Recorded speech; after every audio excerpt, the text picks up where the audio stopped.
I have been playing Myers for almost 2 years now, with him taking the majority of my playtime, and something I often get asked is if I have any tips for Myers, and well, here you are. In this video I will be going over strategies, builds, his power, add-ons, and a few tricks that can be done with Myers. If there is something specific you want from the guide, I will have timestamps within the description to skip to those specific parts.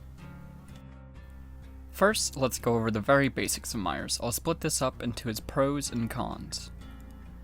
Myers can change an entire game around very quickly. With his tier 3, Myers always has the possibility of making a big comeback. I have made countless comebacks with him, whether it be one gen left and everyone's still alive, to the exit gates themselves being powered and making a comeback. I'll get into this a bit more in the strategies section, but Myers is never fully down for the count until they are out. Myers can exploit weak links extremely well, and use it to take out stronger players. Since Myers' ability allows him to lead up to a one-shot, he can use this to his advantage to gather stock on weaker players, and then use that to sneak around a corner and pop tier 3 on a player that is a much stronger looper. Being able to shut down a potential strongest link with tier 3 can save a lot of time, and time is essential for the killer. There usually is one weak link within a team that can help you out, but even if there happens to be a perfect team, there are still some things you can do against him. But just know, I'm going to get into one of his weaknesses right now. If there is a perfect team, your chances of winning are very slim with Myers. Very slim. That's not your fault, so especially while you're learning, you're probably going to take quite a few losses while trying to get, while you're getting better. Don't get discouraged by it. There's only so much Myers can do on a corn map against the best survivors. There's only so much, especially if they're starving you of stock and stuff like that. It's difficult. Obviously, even perfect teams make mistakes, and well, usually. And if they do make a mistake, Myers can capitalize on it pretty well. Especially, like, they eventually do have to group up when they go for, like, hook saves and such. And once that happens, once you get people together, that's when Myers starts becoming really, really deadly. A quick tip against survivors going up against Myers: don't group up. Eventually you kind of do have to, especially if he gets it down. But the more survivors that are split up, the less Myers can do about it. But eventually, whether it be through generators or through saves, there will be 2 or more survivors in an area. Anyways, I'll continue with his pros. He has a very small terror radius.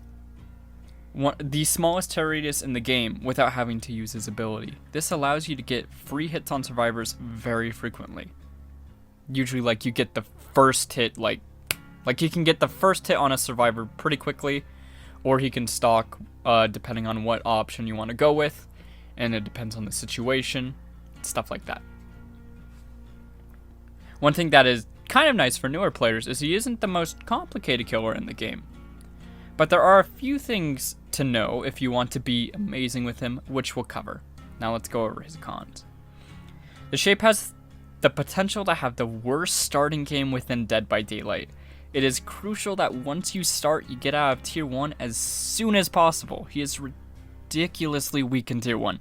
And don't let the 0 terror radius fool you into thinking you can treat tier 1 as a potential way of playing Myers. Most people nowadays don't really have this mindset when playing Myers. It's pretty common knowledge. But I have met a few players that like to stay within tier 1 because the small terror radius, and they think if they just play Myers differently, it'll work. It doesn't. Get out of tier 1.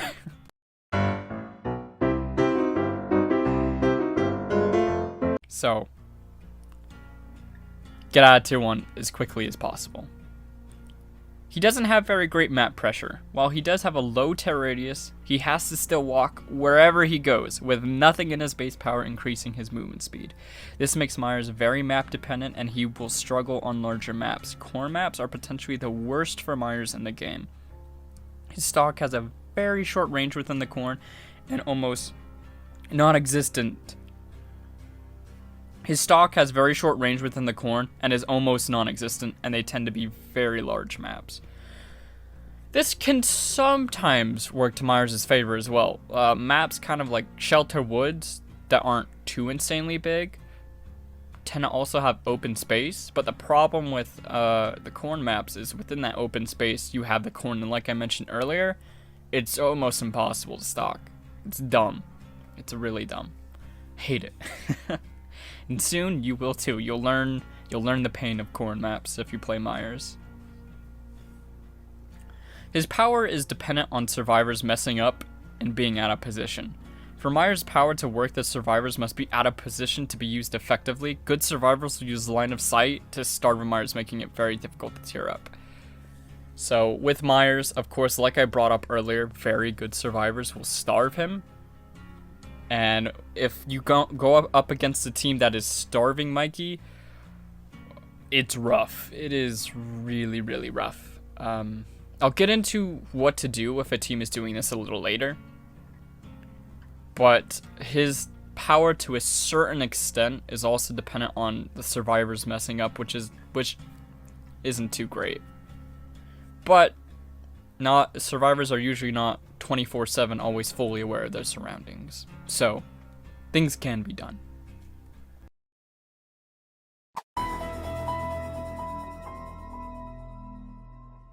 Evil Within. The shape's power is split within 3 different tiers. Before we talk about the tiers, I would like to quickly go over how stalking works. When the shape sees a survivor, he can hold his power button to begin stalking a survivor and build up a meter in the bottom left corner. When stalking, he enters a different animation signaling to the survivor that Myers is stalking. His movement speed is also slowed down, and he loses his hitbox while stalking, meaning that he cannot body block, and survivors can walk right through him. This also applies if the shape wants to go through a survivor for whatever reason. For example, if a survivor is on a totem and you don't want that totem to be broken, but there's a survivor body blocking for that person, you can actually use stalk to phase through the survivor that's body blocking and hit the person on the totem. That's a neat trick that not a lot of people know about. So there you go. When the shape's meter is full, he will advance to the next tier. The farther the survivor is, the longer it will take to fill up the meter. Max range being... from max range, it will take about 9 seconds roughly to advance to the next tier without add-ons. If Myers is right in front of the survivor, it will take roughly 5 seconds to fill up the meter without add-ons. Because of dedicated servers, stalking is a little wonky at the moment. The stalk meter doesn't actually properly show how much meter you've gained if the survivor has changed distances. For instance, if a meg is farther away, normally it would take the 9 seconds to fill up. But if the meg starts coming closer, you will gather stock faster. However, the meter won't actually show the proper change in speed, and will show that you are gaining stock slower when you actually aren't. And if they are moving farther away, it will show that you are gaining evil quickly when you actually aren't. Be aware of this when you're trying to 99 your tier 3, which we will discuss later. When doing this, when you 99 your tier 3, try to get it to the upper left corner of his power to ensure you don't prematurely activate tier 3. If they are moving closer, it will properly update the amount of stock you gain once you stop stalking the survivor, or if you accidentally tier up. Every survivor starts the game with enough evil to tier Myers up 2 times, unless add-ons are used. This means that without add-ons, Myers can obtain tier 3 7 times within a match. When a survivor glows white, it means they still have plenty of evil that can be obtained. When they are bright red, no more evil can be obtained from them. Now, let's discuss the different tiers within Evil Within. Within Tier 1, Myers moves at 105% movement speed and has 0 terror radius. His lunge is also very small and he cannot gain bloodlust. All of these things within the Shape's Tier 1 kit make it highly discouraged to chase within it. The information within the Shape's bio is inaccurate and outdated. While he used to have a small terror radius, this has been removed. The shape now has the undetectable status within Tier 1, meaning survivors using aura reading perks such as Object of Obsession will not be able to see Myers when he is in Tier 1. Now, here's a few tips to help you get out of Tier 1. When the match starts, survivors tend to spawn on the opposite side of where you spawn, so don't bother checking too close to your spawn point and make your way to farther gens. Occasionally stalk and look around you to see if you can catch an unsuspecting survivor. If you hear a survivor on a gen, check your surroundings to see if you might be able to hide a bit of your body and attempt to stalk. If they are behind cover themselves and you can't get an angle on them, just bum rush them and try to get some stalk up close. If they notice you and begin to try and starve you, take note of how good they are at doing it. Follow them for maybe 10 seconds. If you can still get a decent amount of stalk on them, they are worth following. If you are only getting small bits and pieces from them, leave them. They aren't worth following. Try and see if you can sneak up on another survivor and get more stalk. If you want to be a little cheeky, you can 99 your Tier 1 and attempt to go for a grab. If it fails, you can simply tier up and commence chase. But with how dedicated servers are, it may be worth trying to just tier up and start getting closer to Tier 3. It's really difficult to actually get a gen grab, as a lot of the time you'll just get denied just because of dedicated servers. Why? I don't really know the specific reason behind it or any of that, but just be aware of that. Now let's talk about Tier 2. For the majority of the match, unless a specific add-on is used, will be spent within Tier 2.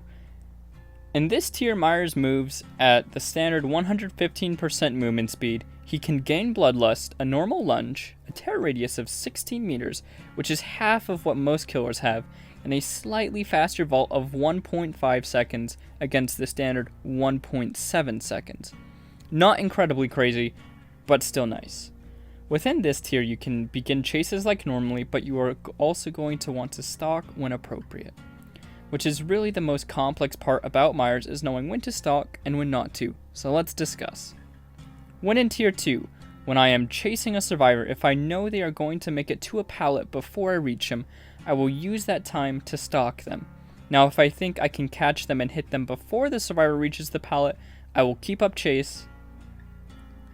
Unless the player is better and I know there are several safe pallets he will be able to use afterwards.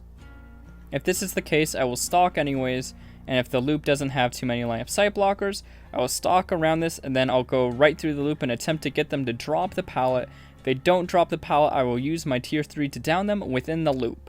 If they do drop it and begin running to another safe loop, I will break the pallet and leave them. I will then sneak up on other survivors and use my Tier 3 on them when they are caught off guard. Myers is one of the only killers that can gain something by respecting a pallet. So if you think a survivor is going to drop a pallet, you can stop before it and stalk. However, a better survivor will know this and take that time to run another loop, limiting the amount of stalk you get and wasting your time. This creates a mind game between stalking at a pallet or walking through it. Similar to Billy or Leatherface with their chainsaws, you never want to keep doing just one thing. You want to switch it up and keep survivors guessing. If you get stunned, most of the time you can still get some stalk out of it, and you excuse me, and you get to break the pallet. If the survivor is in an open space, it's also a good idea to use it to your advantage and gather lots of stalk from them. It may be tempting to just go for them if they are injured, but if they have teammates that are healing or healthy, you could potentially snowball once you down the injured one, forcing the others to heal and waste more time once you Tier 3 them. So what you want to do is you want to stalk this injured person, 99 your Tier 3 bar, knock down the injured person, and then by that point, if the other people were healthy, or if they're injured, this is even better, because by that point they usually are healthy. Not all survivors will heal, and you have to take note of this. If they don't heal, then great. You're basically Tier 3 and Tier 2. Fantastic. But if they are healthy or if they're healing, then you'll have a Tier 3 ready to go, meaning you'll be able to get more downs quickly after you down this injured person. So, something to take a note of.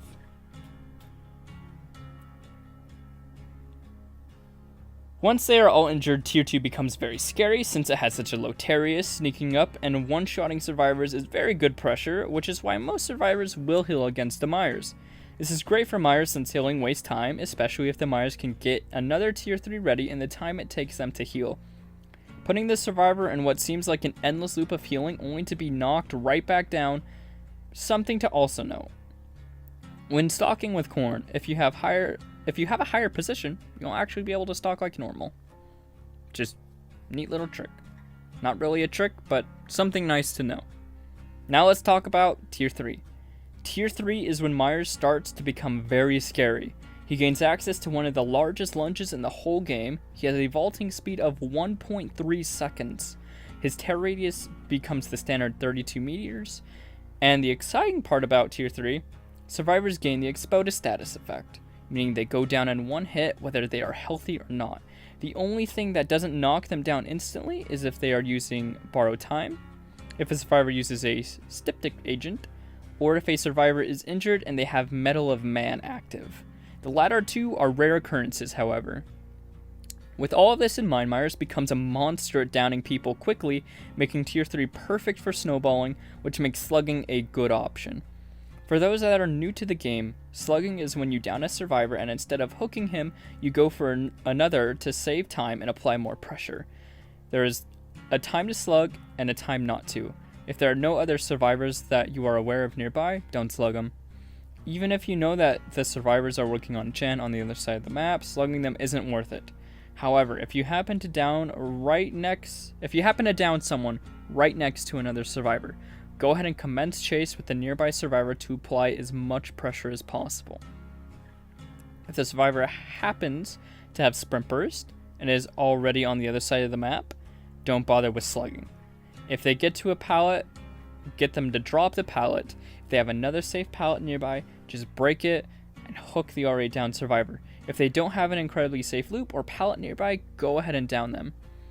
Now, to be able to tell what is a safe loop and what isn't a safe loop will just require time with the game, or like certain YouTubers definitely like point out. I can't point out within this guide every single safe loop and unsafe loop, but just usually like if a loop is shorter, it means it typically isn't safe.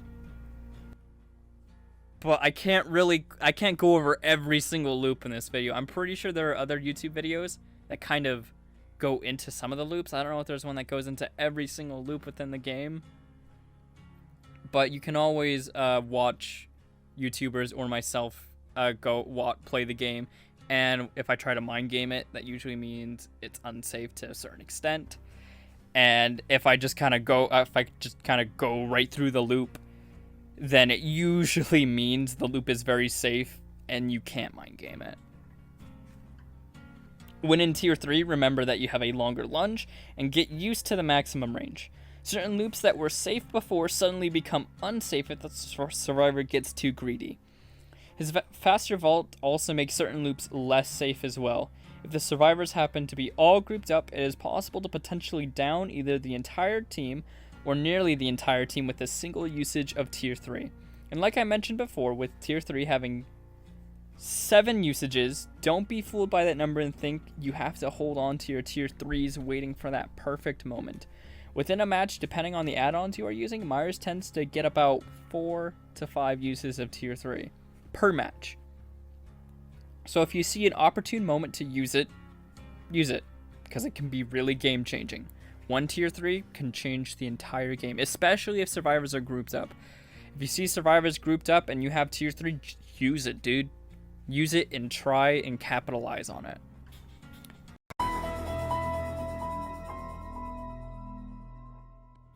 I have heard from some players that Tier 3 isn't worth building up towards throughout the match, and that for the majority of the time you should just play within Tier 2 and only going into Tier 3 once or twice. I disagree with this mindset when playing as the shape. Tier 3 is often what determines if you win or lose. If you stay within Tier 2, Myers is just a standard killer with a lower tear radius, essentially. What I find to be the most effective playstyle with the shape is a more aggressive sort of playstyle, getting survivors into the state of feeling I mentioned earlier, with them constantly feeling like they are continuously having to heal only to be downed in tier 3. However, on maps such as Larry's or the game, with the maps being a bit more small and lots of line of sight blockers, the tier 2 mentality definitely isn't a bad idea. But the majority of the time, you will want to go for a more aggressive approach rather than the more stealthy approach. And I briefly brought it up before, but 99ing your tier 3 is what you should be doing whenever you are building up to it. Don't ever pop it off from a distance. You want to get close to the survivor and then pop it off. Ensure that there is nothing they will be able to run to within that time period it takes for you to pop off your tier 3 and then down the survivor. And then if someone is nearby, you can slug the person you just down and go for the healthy one and use the slugging strategy I mentioned before.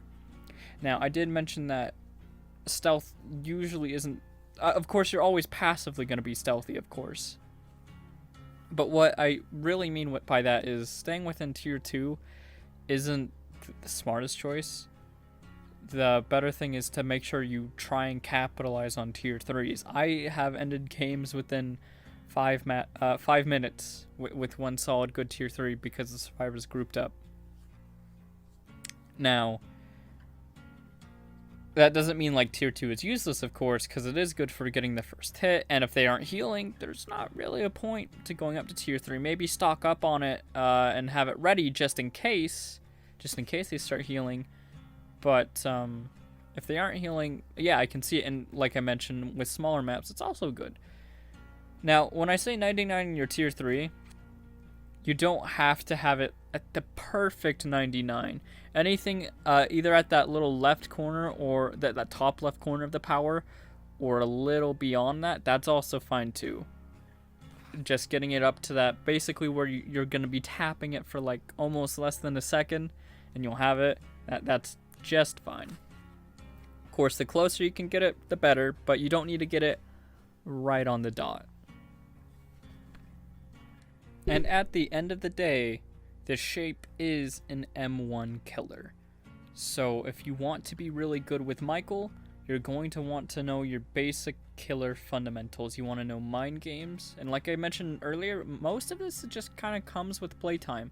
But watching YouTubers like Otstarva or True Talent, people like that, there are several different YouTubers. Fun Goose is another great one. Watch them and see what they do around certain loops, how to mind game and stuff like that. I also try and do mind games and such, and I also play Michael, so if you want to check out some of my videos, you might be able to pick up a trick or two.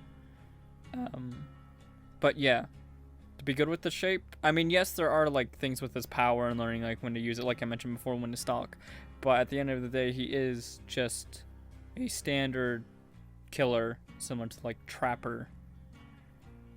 So you're going to want to learn how to use your power effectively, along with being able to just have your basic killer fundamentals down. Just wanted to clear that up. I won't go super in depth with basic killer fundamentals, since that would just be an entirely different video on itself, and this is mostly just the shape, but just wanted to like let you know that there's more to the shape than just like 99ing tier 3 and stuff like that.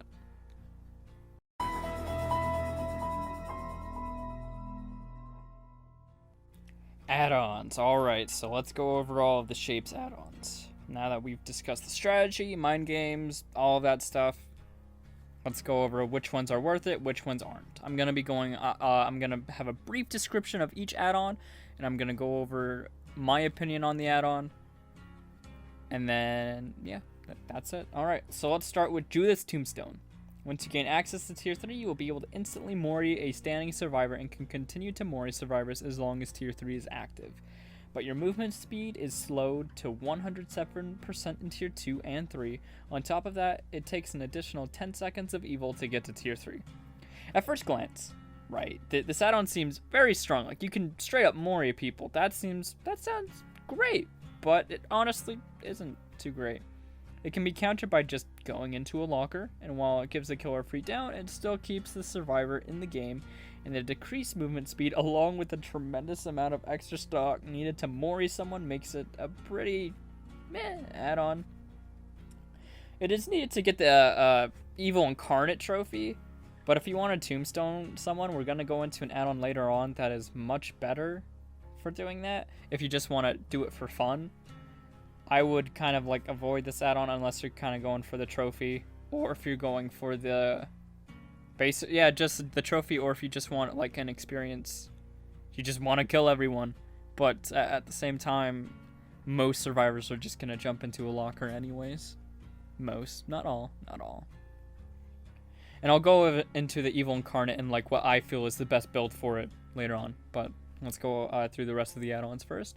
Fragrant Tuft of Hair. Once you get into tier 3, you stay within tier 3 for the remainder of the trial, but you have to stalk for an additional 10 seconds.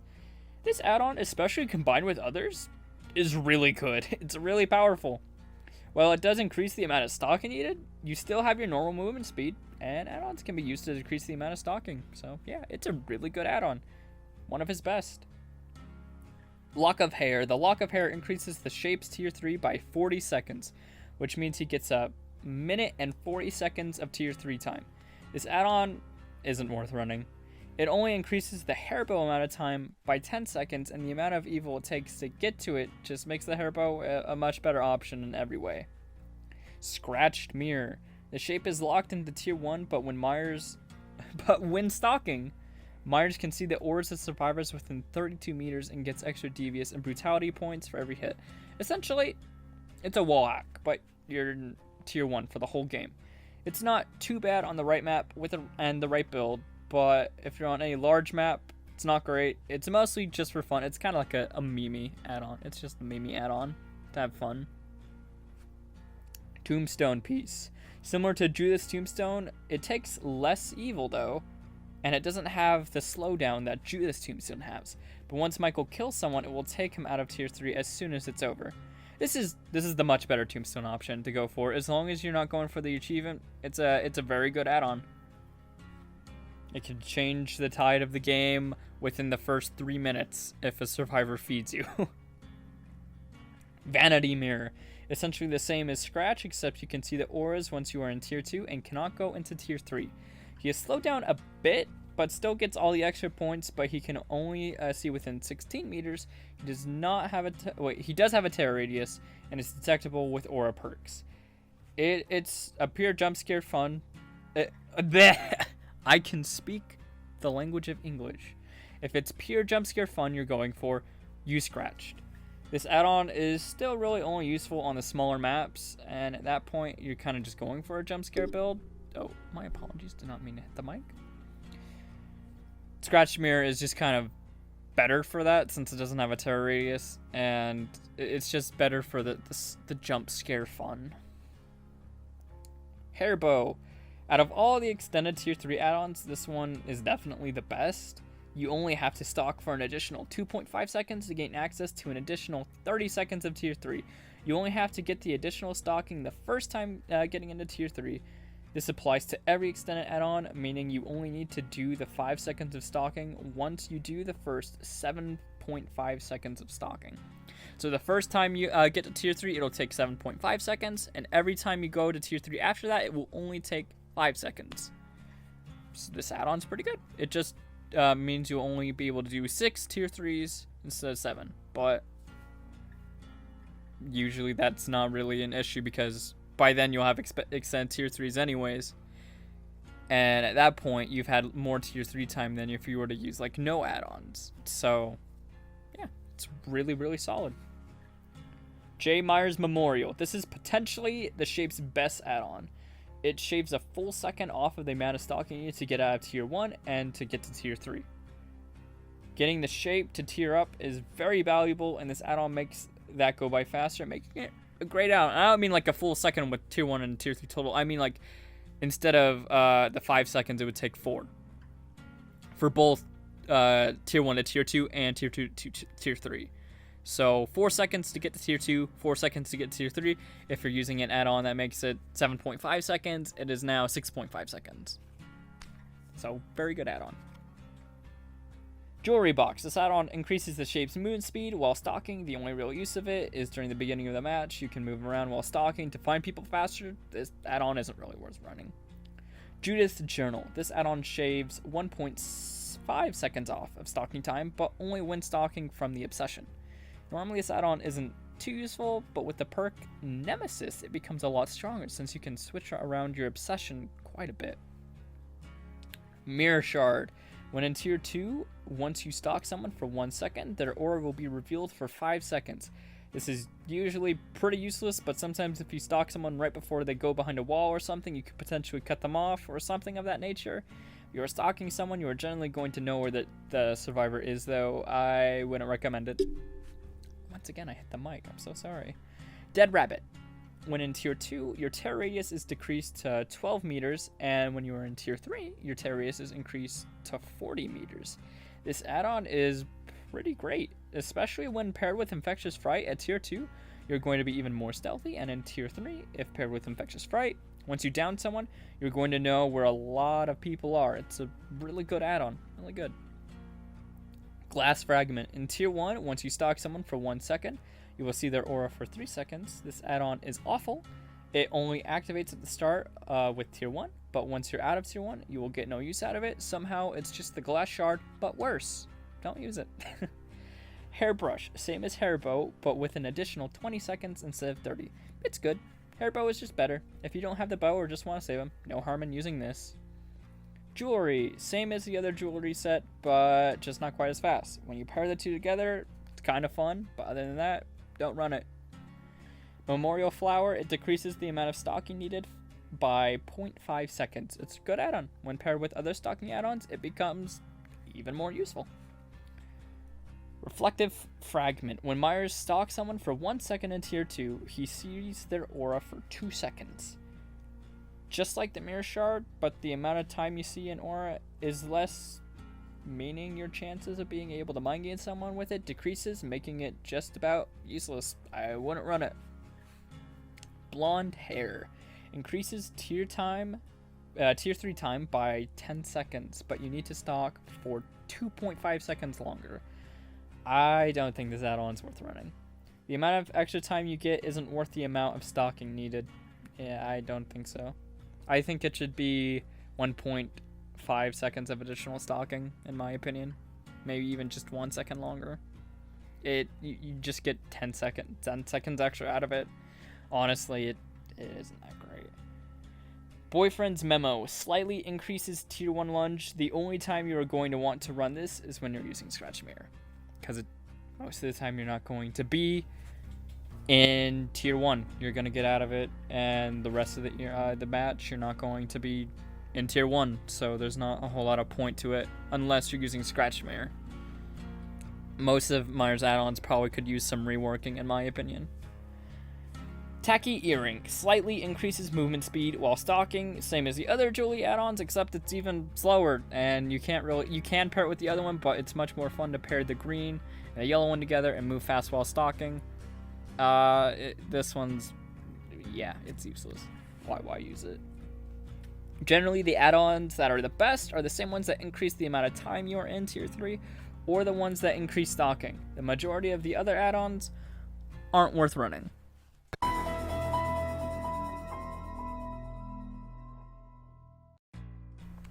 Myers is blessed in the way that he has a lot of things that really work with him and change the way he's played.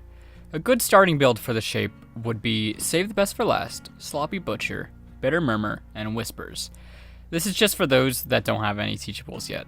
Whispers is great for finding people at the start of the game and getting your stock up. Save the Best for Last improves Myers' slugging game and also helps quicken chases. Sloppy Butcher will help slow down the game, and Bitter Murmur will help give information to the player. If you want to use a sneaky build, I would recommend Monitor, Infectious Fright, Corrupt Intervention, and Pop Goes the Weasel. Corrupt Intervention really helps slow down the early game, which Myers desperately needs, and Monitor helps him sneak up on survivors and get the first hit. And once you are in Tier 3, Monitor will increase your tear radius to catch more people with Infectious, so Myers knows where to go next. Pop rewards Myers for all the downs he gets and will help slow down the game. My favorite build for Myers is a very aggressive one. It includes Corrupt and Pop, but also save the best for last and play with your food. The idea behind Corrupt and Pop are the same, but the other two play into Myers Tier 3. Throughout the game, you are slowly building up more and more speed no matter who you find. If you find the Obsession, first it also helps with getting out of Tier 1, since one of Tier 1's biggest weaknesses is its speed. If you find someone else, you just stalk like normally and begin building stacks. If you see your Obsession, you want to Tier 3 them to avoid losing as many stacks as possible. Generally, I'll get into chase with an Obsession and stalk. Lose the chase, and if I have pressure on the map, I might go for another token. If I don't, I'll use the token and the stalk I just got to get an easy Tier 3 down and potential snowball. Towards the endgame, Myers is an unstoppable monster. Most of the time, I don't get to endgame with this build. Usually, all it takes is one solid Tier 3 to decide the match, and with this build, Tier 3s are much more dangerous. Play with your food also helps with Mikey's map pressure by speeding him up here and there. You can also farm the Obsession for tokens once there are only 2 people left in the game. 2 people left in the end game. Use Tier 3 to down the Obsession so you have 2 stacks to play with your food, and then use the additional speed to find the hatch and cover the doors. The Scratch Mirror build I typically use is play with your food, Corrupt Intervention, make your choice, or Haunted Grounds, and Pop goes the Weasel. You're going to be pretty slow since you are stuck in Tier 1, so play with your food helps there.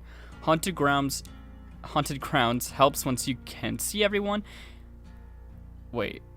Sorry, I said that wrong. Haunted Grounds helps since you can see everyone, and once Make Your Choice is active, it helps find the Unhooker, and Pop Corrupt just slows the game down. So this build is for the Tombstone piece since it doesn't have the decreased movement speed. Brutal Strength, Corrupt, Save the Best for last, and Monitor and Abuse. Corrupt slows the game down once again. Brutal Strength is going to help because once in Tier 3, survivors like to throw down pallets a lot quicker than they normally would. Save the Best for last is great because it's going to help Tier 2 out since Tier 3 is going to be used to kill survivors and not slugging.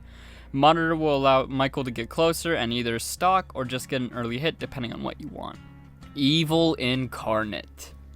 Play with your food, Corrupt, Brutal Strength, Haunted Grounds, or Monitor. Since Mikey is so slow with Judas Tombstone, you need Play with your food to increase your speed. You also need Corrupt to slow down the early game and allow you to get stalk. Once again, survivors are going to be dropping a lot of pallets, so it's good to use Brutal Strength to get them out of the way quickly.